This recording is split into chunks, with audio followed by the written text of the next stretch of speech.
केंद्रीय वित्त मंत्री निर्मला सीतारमण की अध्यक्षता में सभी राज्यों के वित्त मंत्रियों की चंडीगढ़ में बैठक। उत्तराखंड के वित्त मंत्री प्रेमचंद अग्रवाल भी रहे बैठक में मौजूद। केंद्रीय मंत्री ने किया वित्त मंत्री को सम्मानित।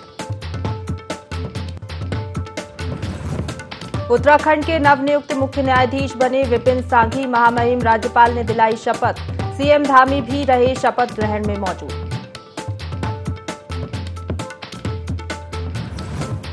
रामनगर में एसिड अटैक करने वाले आरोपी को पुलिस ने किया गिरफ्तार। अपनी पत्नी पर किया था एसिड अटैक।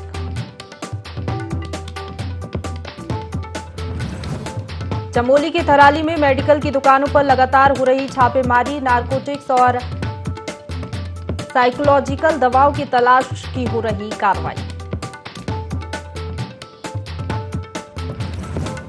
और भगवानपुर के चर्चित बाबू मर्डर केस में पुलिस को मिली बड़ी सफलता। तीनों आरोपियों को गिरफ्तार कर भेजा जेल।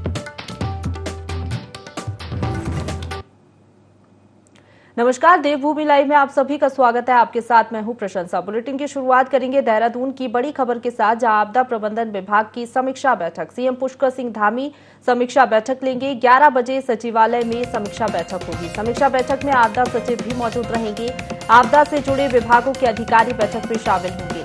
पेयजल, सिंचाई, कृषि, राजस्व विभाग के अधिकारियों से सीएम अपडेट लेंगे। लोक निर्माण विभाग के अधिकारी इसमें शामिल होंगे। अपडेट लेते हुए सीएम नजर आएंगे।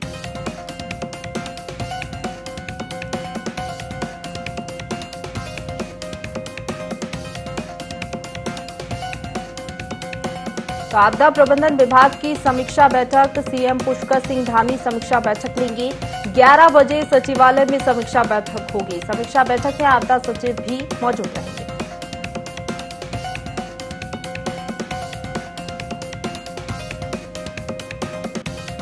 देहरादून से खबर बता रहे हैं, आपदा प्रबंधन विभाग की समीक्षा बैठक होगी। 11 बजे सचिवालय में समीक्षा बैठक होगी। सीएम पुष्कर सिंह धामी समीक्षा बैठक लेंगे। आपदा से जुड़े विभागों के अधिकारी इस बैठक में शामिल होंगे। तमाम दिशा निर्देश भी सीएम दे सकते हैं।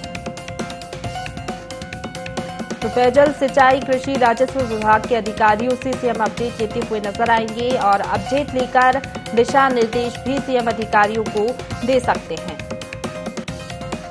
चलिए, इसी पर ज्यादा बातचीत के लिए हमारे साथ principal correspondent Kailash phone line पर जुड़ गए हैं। कैलाश, आज आपदा प्रबंधन विभाग की समीक्षा बैठक है, क्या जानकारी बैठक को लेकर?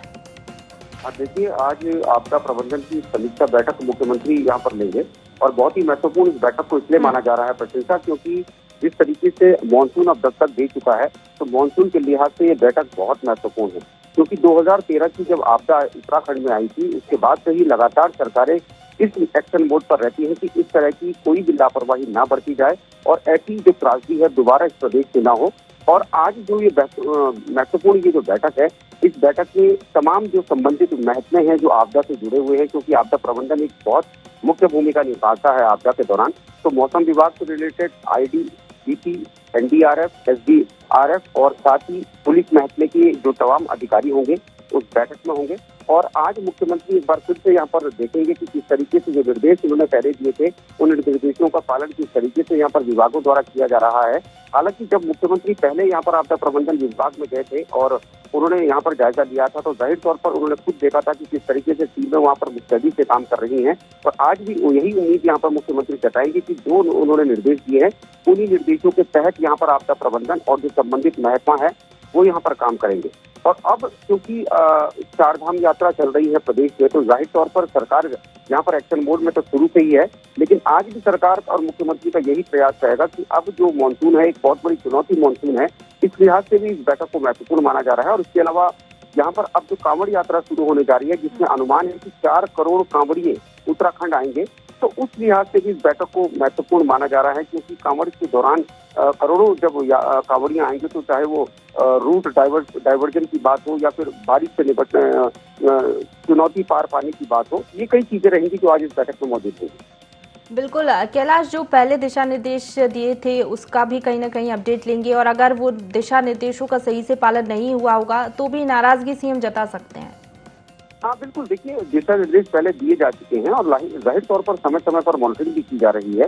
और हाँ, अगर दिशा निर्देशों का पालन नहीं करते कोई भी अधिकारी अगर पाए गए तो कार्रवाई तय है, ये तो मुख्यमंत्री साफ तौर पर स्पष्ट कर ही चुके हैं। और कई ऐसे मौके और उदाहरण हमने देखे भी हैं कि जब मुख्यमंत्री त्वरित कार्रवाई करते हैं कर्मचारी अधिकारियों पर ढील बरतने पर। और अब क्योंकि बरसात का सीजन है, जाहिर तौर पर यात्रा चल रही है, तो ऐसे में लाखों लोगों की जान किसी आफत में ना आए, किसी सांकट में ना आए, इसको लेकर लगातार सरकार प्रयास कर रही है। जी बिल्कुल, आप बने रहिए कैलाश, हमारे साथ आगे भी आपसे जानकारी लेंगे।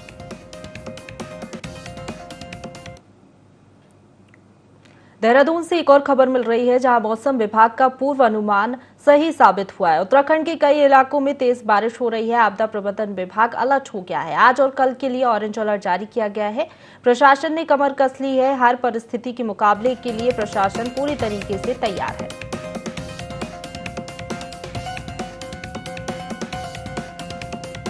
तो उत्तराखंड के कई इलाकों में तेज बारिश हो रही है। आपदा प्रबंधन विभाग भी पूरी तरीके से सक्रिय है, अलर्ट है। आज और कल के लिए ऑरेंज अलर्ट मौसम विभाग ने जारी किया है। ज्यादा जानकारी के साथ हमारे साथ principal correspondent Kailash phone line पर बने हुए हैं। कैलाश, मौसम विभाग का पूर्व अनुमान जिस तरीके से जताया गया था कि कई इलाकों में तेज बारिश होगी, अलर्ट भी जारी कर दिया गया है और आपदा प्रबंधन विभाग भी पूरी तरीके से सक्रिय है, क्या जानकारी? बिल्कुल, देखिए, मौसम विभाग द्वारा पूर्वानुमान लगाया गया था तेज बारिश का, और उसका असर देखने को भी मिल रहा है, क्योंकि देर रात से ही लगातार बारिश हो रही है और तेज ये बारिश है। और सिर्फ पहाड़ों में नहीं बल्कि मैदानी इलाकों में भी है। राजधानी देहरादून में भी बारिश का यही आलम है। अगर मैं कुमाऊं की बात करूं तो हल्द्वानी और नैनीताल क्षेत्र में भी यही आलम है, और पहाड़ों में तो लगातार बारिश हो ही रही है।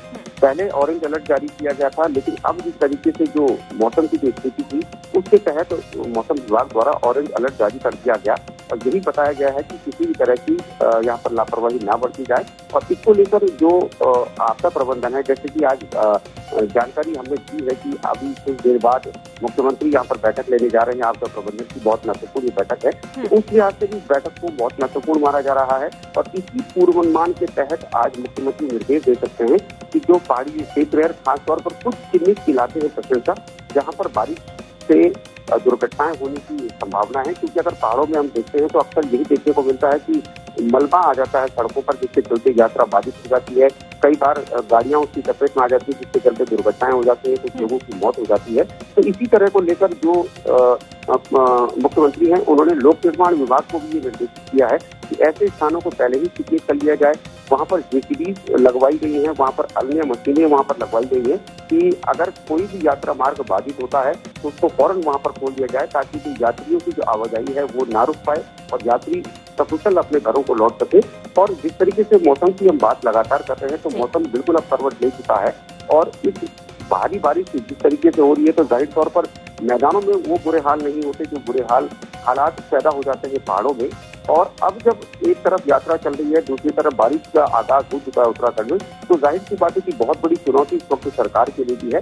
लेकिन सरकार की यही कोशिश है कि जो मौसम विभाग है उसके तहत ही यहाँ पर तमाम जो आपदा प्रबंधन की जो टीमें हैं और जो अन्य टीमें हैं उनको अलर्ट किया जा रहा है। बिल्कुल, यहाँ पर मानसून ने तो दस्तक दे दी है, लेकिन प्रशासन भी पूरी तरीके से मुस्तैद है हर एक परिस्थिति से लड़ने के लिए। बहुत शुक्रिया आपका कैलाश, हमारे साथ जुड़ने के लिए।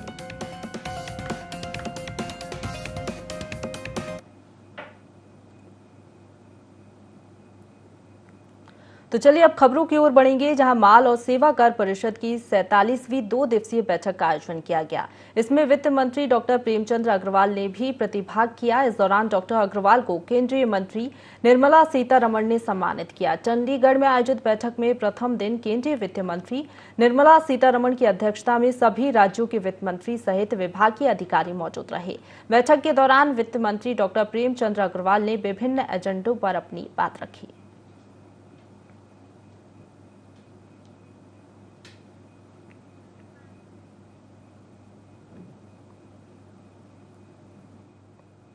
अगली खबर का रुख करेंगे, जहां राज्यपाल लेफ्टिनेंट जनरल गुरमीत सिंह ने राजभवन देहरादून में उत्तराखंड के नवनियुक्त मुख्य न्यायाधीश न्यायमूर्ति विपिन सांघी को पद की शपथ दिलाई। मुख्य सचिव डॉक्टर एस.एस. संधू ने भारत के राष्ट्रपति द्वारा न्यायमूर्ति विपिन सांघी को उत्तराखंड उच्च न्यायालय का मुख्य न्यायाधीश बनाए जाने से संबंधित अधिसूचना पढ़ी। ये कार्यक्रम लगभग 8 मिनट तक चला। इससे पूर्व उत्तराखंड पहुंचने पर जॉली ग्रांट एयरपोर्ट में वरिष्ठ अधिकारियों ने नवनियुक्त मुख्य न्यायाधीश का स्वागत किया।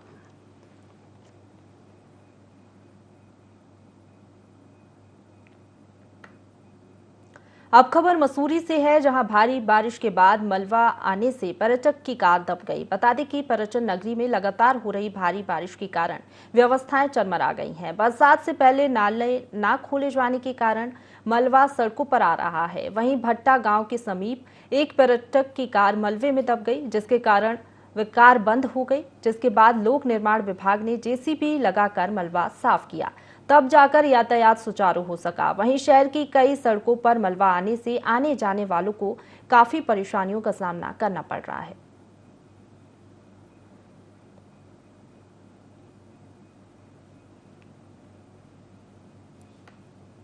पूर्व वन मंत्री हरक सिंह रावत के कार्यकाल में कोटद्वार में बना चिल्ड्रन पार्क आज जर्जर हालत में पहुंच चुका है। पार्क को खूबसूरत बनाया जा सके और बच्चों को खेलने के लिए झूले की व्यवस्था हो, इसके लिए लाखों रुपए खर्च किए गए थे। लेकिन पार्क का रखरखाव न होने की वजह से पार्क में जगह जगह गंदगी का अंबार लगा हुआ है। साथ ही गंदा पानी तक जमा हो रखा है। जो टाइल्स पार्क के सौंदर्यीकरण के लिए लगाए गए थे वो भी टूट गए हैं। साथ ही बच्चों के खेलने के झूले भी टूट चुके हैं। आपको बता दें कि ये पार्क लैंसडाउन वन प्रभाग के क्षेत्र में आता है, जो कि इसके रखरखाव का कार्य भी करता है। जब हमारे संवाददाता ने लैंसडाउन के डीएफओ अमरीश कुमार से बात करनी चाहिए तो उन्होंने कैमरे के आगे इस संबंध में कुछ भी बात करने से साफ मना कर दिया। इससे साफ जाहिर होता है कि उत्तराखंड में अफसरशाही कैसे बेलगाम हो रखी है।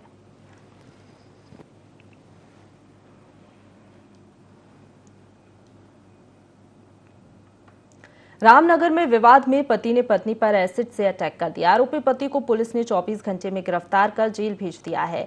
एसपी डॉक्टर जगदीश चंद्र ने बताया कि टीम गठित कर कार्रवाई की गई। टीम को 5000 का नगद पुरस्कार भी दिया जाएगा। वहीं आरोपी पति ने जहां से एसिड खरीदा था उसकी भी जांच जारी है।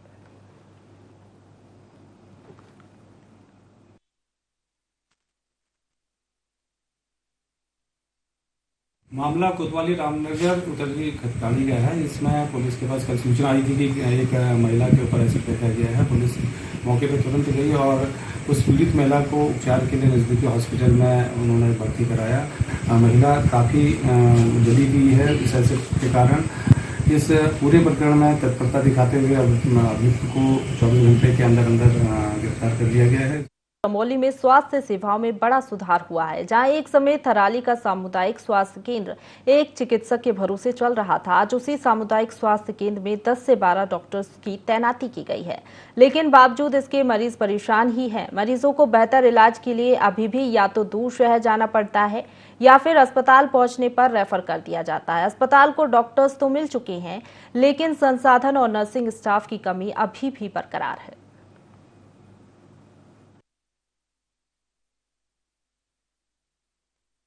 3 विकासखंडों का एकमात्र पीएचसीए है थराली, लेकिन आज डॉक्टर होने के बावजूद भी मूलभूत जो उपकरण हैं, जो संसाधन हैं, उनकी एक बहुत बड़ी कमी है, जिसके लिए पहाड़ के लोगों को यहाँ पर से 150 और 50 किलोमीटर के दायरे में अन्यत्र जाना पड़ता है। इसके लिए प्रशासन को ध्यान देना चाहिए कि एकमात्र 3 विकासखंडों का इतनी बड़ी जनसंख्या यहाँ पर लोगों के स्वास्थ्य को ध्यान में रख करके ये पीएचसीए अगर यहाँ पर बनाया गया है, लेकिन डॉक्टरों की इतने सारे डॉक्टर 16-17 आज यहाँ पर डॉक्टर हैं, इतना मेंटेनेंस है हॉस्पिटल का, इतना बड़ा सामुदायिक स्वास्थ्य केंद्र है, लेकिन नामात्र ये एक रेफर सेंटर बना हुआ है। स्वास्थ्य केंद्र थराली में वर्तमान में पता चला है कि 15 डॉक्टरों की एक पैनल है, एक टीम है, लेकिन यहाँ पर की जो स्थिति है वर्तमान में, यहाँ पर एक्सरे मशीन नहीं है, अल्ट्रासाउंड मशीन नहीं है और बहुत सुदूर इलाके का ये पिंडर वैली का अकेला सबसे बड़ा सामुदायिक स्वास्थ्य केंद्र है। लेकिन यहाँ पर जो मरीज़ हैं उनको बहुत दिक्कतों का सामना, विशेषकर एक्सरे मशीन ना होने के कारण और अल्ट्रासाउंड मशीन ना होने के कारण बहुत दिक्कतें यहाँ पर उनको झेलनी पड़ती हैं। बहुत बड़ी समस्या हमारे क्षेत्र की रही है और मेरी चिंता भी है। जिस प्रकार से हमारे यहाँ के लोग एक अल्ट्रासाउंड के लिए और एक एक्सरे मशीन के लिए सुदूरवर्ती, कोई श्रीनगर जा रहे हैं, कुछ लोग गरुड़ जा रहे हैं, कुछ बागेश्वर जा रहे हैं, तो ये चिंता है। मैंने इस बात को आगे भी रखा है और बहुत शीघ्र ही मैं इस काम को पे लगा हूं और मैंने माननीय मुख्यमंत्री जी के संज्ञान में भी ये बात डाली है, माननीय स्वास्थ्य मंत्री जी के भी संज्ञान में डाल के है। कुछ महीने से एक्सरे मशीन ख़राब चल रही है। टेक्नीशियन भी आए हुए हैं, हमने उच्च अधिकारियों को संज्ञान में दे दिया है। जल्दी एक्सरे मशीन आ जाएगी। यहाँ पे असुविधाएं तो हो रही है। बात यह है कि एक्चुअली यहाँ पे 2 बार रिपेयर हो चुकी है मशीन पर वोल्टेज फ्लक्चुएट होने की वजह से मशीन 2 बार वोल्टेज कंट्रोल में नहीं था उसमें। जल्द 2-3 महीने के अंदर उन्होंने बताया कि बिल पास हो चुका है तो आ जाए। लालकुआं में भाजयुमो ने नगर पंचायत प्रशासन के खिलाफ मोर्चा खोल दिया है। भाजयुमो कार्यकर्ताओं ने नगर पंचायत में भ्रष्टाचार का आरोप लगाते हुए प्रदर्शन किया। कार्यकर्ताओं ने नगर पंचायत चेयरमैन पर अपने पद का दुरुपयोग कर निविदाओं में बंदरबाट का आरोप भी लगाया है।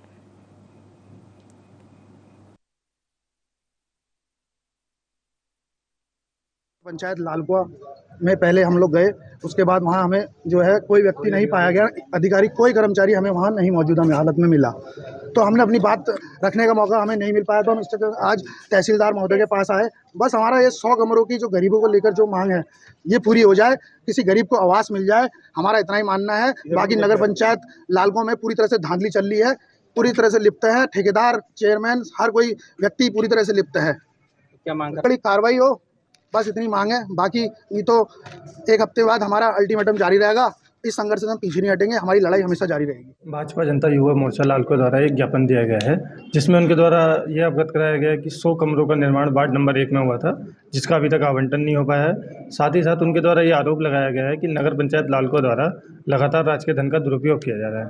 इसके संबंध में माननीय उपजिलाधिकारी महोदय को ज्ञापन संबोधित है, ज्ञापन वहाँ प्रेषित कर दिया जाएगा। जो भी दिशा निर्देश प्राप्त होंगे उसके हिसाब से कार्रवाई की जाएगी।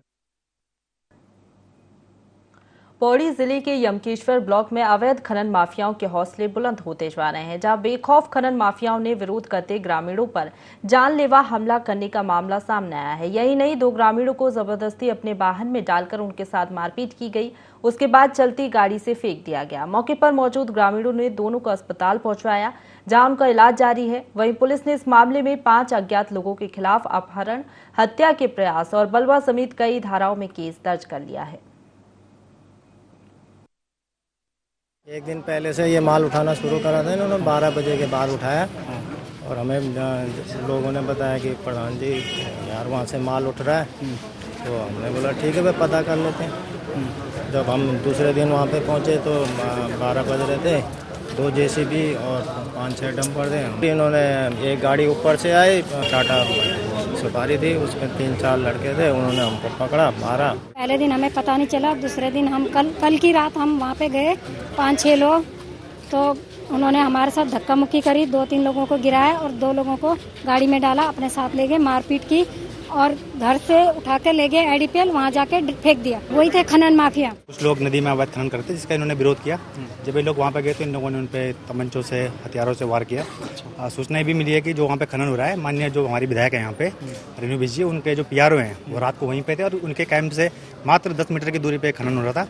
और 1 महीने से हमारे क्षेत्र के लोग इस पर आवाज़ उठा रहे हैं कि यहाँ पे अवैध खनन लंबे समय से चल रहा है, लेकिन माननीय विधायक जी इस पर कुछ आवाज़ नहीं उठा रही है।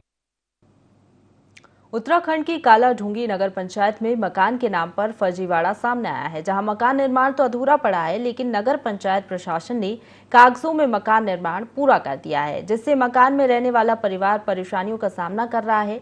दरअसल ये मकान वार्ड 3 में IHSDP योजना के तहत बनाया गया। मकान में रहने वाले निसार अहमद का कहना है कि मकान में खिड़की दरवाजे तक नहीं लगे, यहाँ तक कि प्लास्टर भी नहीं हुआ है। मकान कहाँ बन गया साहब, या दूसरा काम रह गया। मुझसे नगर पंचायत में गया, मुझसे ये कह दिया कि तुम्हारा काम पूरा हो गया, हमारी वहाँ कोई सुनाई होती नहीं। वार्ड नंबर 3 में रहते हैं हम। कई बार नगर पंचायत में गए, वहाँ पर हमारे काम को फाइनल दिखा दिया गया है और जितनी बार भी गए हमसे यही कहा गया कि वहाँ पर आपका मकान तो फाइनल हो चुका है। इससे बढ़िया तो हमारा जो पहले कच्चा घर था उससे बेहतर था वो। रुड़की में भाजपा विधायक प्रदीप बत्रा ने सिविल अस्पताल पहुंचकर रेप पीड़िता का हालचाल जाना है, जहां उन्होंने सरकार की ओर से पीड़ित परिवार को 50,000 रुपए देने की घोषणा की। विधायक प्रदीप बत्रा ने कहा कि पुलिस ने आरोपियों की तलाश शुरू कर दी है, जल्द ही आरोपी सलाखों के पीछे होंगे। बता दें 3 दिन पहले कलियर रुड़की नहर पटरी मार्ग पर 6 साल की बच्ची और उसकी मां के साथ सामूहिक दुष्कर्म की घटना हुई थी। कार सवार युवकों ने इस वारदात को अंजाम दिया था।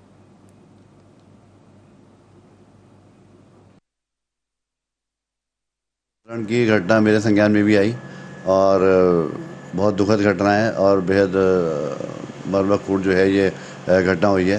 तो मैंने पुलिस से इसके बारे में जानकारी ली मैं सिविल अस्पताल भी पता करने गया बच्ची का, बच्ची स्वस्थ है, बिल्कुल ठीक है, बच्ची की माँ भी बिल्कुल ठीक है और अस्पताल के चिकित्सा अधिकारी को निर्देश दिया गया मेरे द्वारा कि बच्चे का इलाज ठीक से कराया जाए और बच्ची का ध्यान रखा जाए। और माननीय मुख्यमंत्री द्वारा फ़ोन पे बात हुई मेरे से, उन्होंने भी बच्ची को सांत्वना दी और बच्ची की परवरिश के लिए माननीय मुख्यमंत्री जी ने 50,000 रुपये की घोषणा करी है ताकि बच्ची की परवरिश जो है वो ठीक प्रकार। देहरादून में विजिलेंस निलंबित आईएएस अधिकारी रामविलास यादव की पत्नी सहित बेटी और बेटे से पूछताछ की तैयारी कर रही है। इसके लिए विजिलेंस ने मां बेटी को समन भी जारी कर दिया है। बता दें कि आय से अधिक संपत्ति के मामले में रामविलास यादव जेल में बंद हैं। विजिलेंस को इस मामले की जांच में कई अहम दस्तावेज हाथ लगे थे।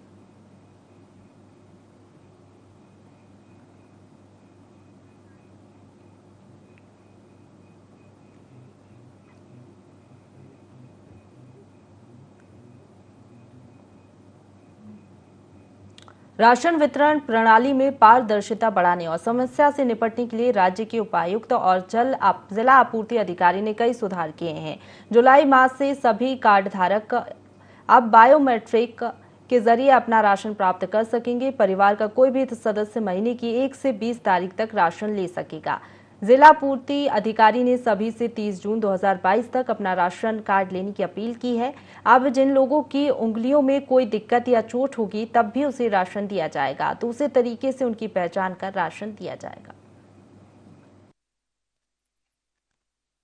उपभोक्ता जो कस्टमर्स हैं जो NFS कार्ड धारक और APL कार्ड धारक, उनसे अपील करना चाहूँगा कि जून माह का राशन अभी भी दुकान पर अवेलेबल है। आप अपने जून माह का जिन लोगों ने नहीं लिया राशन वो आके ले सकते हैं 30 जून तक। और इसमें आवश्यक होगा बायोमेट्रिक से ही हम राशन बांट रहे हैं इस बार, तो अपनी बायोमेट्रिक लगवा कर ही राशन लेना आप सुनिश्चित करेंगे। 1 जुलाई से हम वितरण शुरू कर देंगे और वितरण 20 जुलाई तक जारी रहेगा। तो आपसे अपील है कि 20 जुलाई से पहले जुलाई माह का राशन भी आप उठा लें। चमोली में शंभू नदी किसी भी समय बड़ी तबाही का रूप ले सकती है। बागेश्वर जिले के आखिरी गांव कुंवारी से करीब 2 किलोमीटर आगे भूस्खलन के मलबे से शंभू नदी पूरी तरह पट गई है। झील का आकार लगातार बढ़ता जा रहा है। नदियों को जोड़ने की योजना के लिए किए गए सर्वे के बाद मामला सामने आया है, जिसके बाद प्रशासन ने इस ओर कोई सुध नहीं ली। ड्रोन से तस्वीरें खींची गई और अब उचित कार्रवाई करने की बात कही गई है।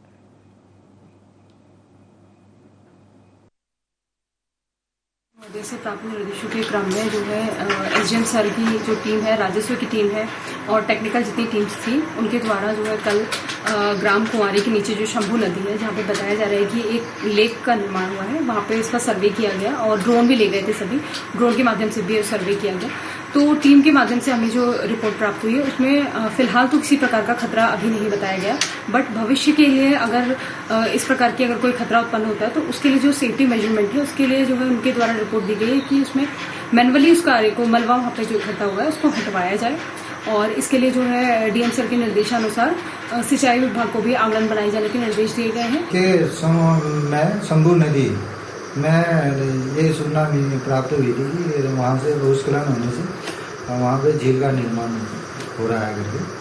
तो इस संदर्भ में हम हमारी जो पूरी टीम आपदा की पूरी टीम जिसमें हमारे तहसीलदार और PMGSY और सिंचाई विभाग, वन विभाग और भूवैज्ञानिक सब लोग मौके पे कल वहाँ पे जांच की है और उनकी जांच रिपोर्ट हमें प्राप्त हो चुकी है। उन्होंने ये कहा है, अपनी रिपोर्ट के आधार पर ये बताया है कि वहाँ पे 4-5 सालों से ही धीरे धीरे वो शंभू नदी में भूस्खलन धीरे धीरे भूस्खलन हो रहा था। उसका मलबा नदी में आने से थोड़ा सा झील का निर्माण हुआ है। इसी के साथ बुलेटिन में फिलहाल इतना ही। खबरों का सिलसिला लगातार जारी है, आप बने रहिए हमारे साथ।